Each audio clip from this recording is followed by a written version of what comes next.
μπορούμε να κρατάμε το στόμα μας κλειστό, να μην κρίνουμε, να μην βρίζουμε, να μην θυμώνουμε. Πολύ σημαντικό. Θυμώνουμε. Και πάνω στα νεύρα. Να συμπληρώσω κι εγώ, Πάτερ, και στους λογισμούς πώς να το σταματήσουμε. Τίποτε καλό δεν μπορούμε να κάνουμε εμείς χωρίς τη χάρη του Θεού. Το ζητάμε όμως. Βλέπετε, εγώ σας μιλάω τόση ώρα και δεν το έχω αφήσει από το χέρι μου.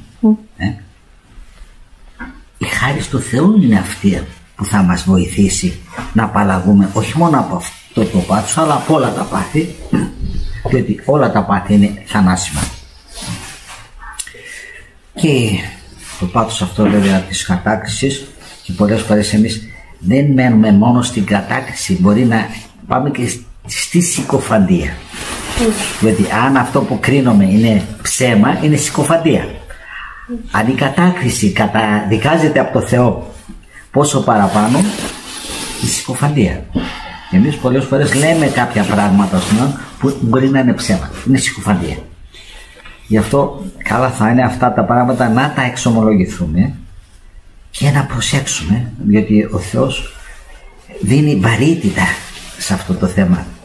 Το αναφέρει, μην κρίνετε για να μην κριθείτε, λέει. Και ξέρετε από πού ξεκινάει η κρίση? Επειδή έχουμε καλή ιδέα για τον εαυτό μας. Εμείς είμαστε καλοί και βλέποντας το λάθος του αλλού το κρίνουμε.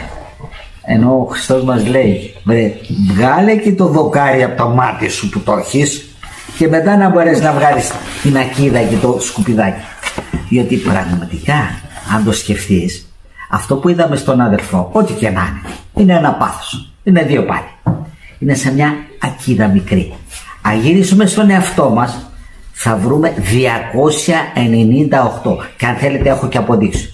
Έχω ένα έντυπο που έχει 298 πάθη και αδυναμίες. Και δεν τα βλέπουμε αυτά και βλέπουμε το νου.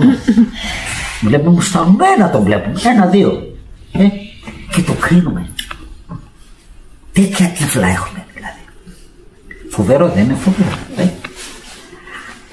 Αν αναλογιστούμε τα δικά μας πάθη και αδυναμίες, δεν θα έχουμε καμιά διάθεση να ασχοληθούμε με το άλλο. Και αν καμιά φορά ο διάβολος μας το φέρει στο νου, να γυρίσουμε στον εαυτό μας και να πούμε, βρε ταλέπορε, δεν βλέπεις τα χάλια σου, βρε ταλέπορε, δεν βλέπεις τις πορνίες σου, δεν βλέπεις τον εγωισμό σου, τη γενοδοξία σου, τη φιλιδονία σου, δεν τα βλέπεις όλα αυτά και βλέπεις του αδελφού σου εκεί, ταλέπορε, βάλ τον κάτω εκεί, τάκα τον κάτω. Έτσι κάνανε οι Άγιοι. Ναι, όταν τους ερχόταν λογισμός έτσι κατακρίσεως, γυρνούσαν στον εαυτό τους και τον πατούσαν κάτω. Ναι, έτσι, ταλέπορε, χαμένο κορμί. Και είναι αλήθεια, δεν είναι ψέματα. Άμα δούμε τον εαυτό μας, θα το συγχαθούμε. Θα το συγχαθούμε. Αλλά δεν επιτρέπει ο Θεός να δούμε τα χάλια μας. Δεν θα ανέχαμε. Αλλά μας τα παρουσιάζει όσο εμείς αγωνιζόμαστε. Και προσπαθούμε, σιγά σιγά μας δείχνει τι βρωμιά έχουμε μέσα. Γι' αυτό και το πρώτο στάδιο είναι η κάθαρση. Και για να έρθει η κάθαρση όμως πρέπει να ασχοληθούμε λίγο με την ψυχή μας.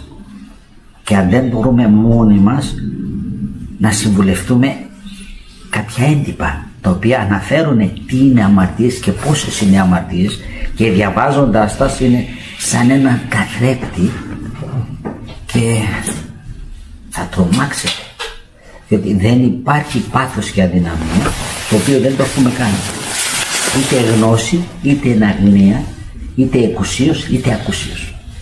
Δεν υπάρχει, γιατί ο διάβολος είναι τόσο πονηρός που όλους μας έχει πιάσει στις ίδιες παγίδες. Η διαφορά είναι άλλους περισσότερες φορές, άλλους λιγότερες φορές. Εκείνη η διαφορά. Κατά τα άλλα είμαστε μέσα. Και να είμαστε μέσα σε τέτοια βρωμιά και να έχουμε καλή ιδέα για τον εαυτό μας. Και να λέμε, κοίταξε τον άλλο τι κάνει, κοίταξε τον. Βρε ταλέπορε άνθρωπο, δεν βλέπεις τα χάλια σου και ασχολείσαι με τον άλλο.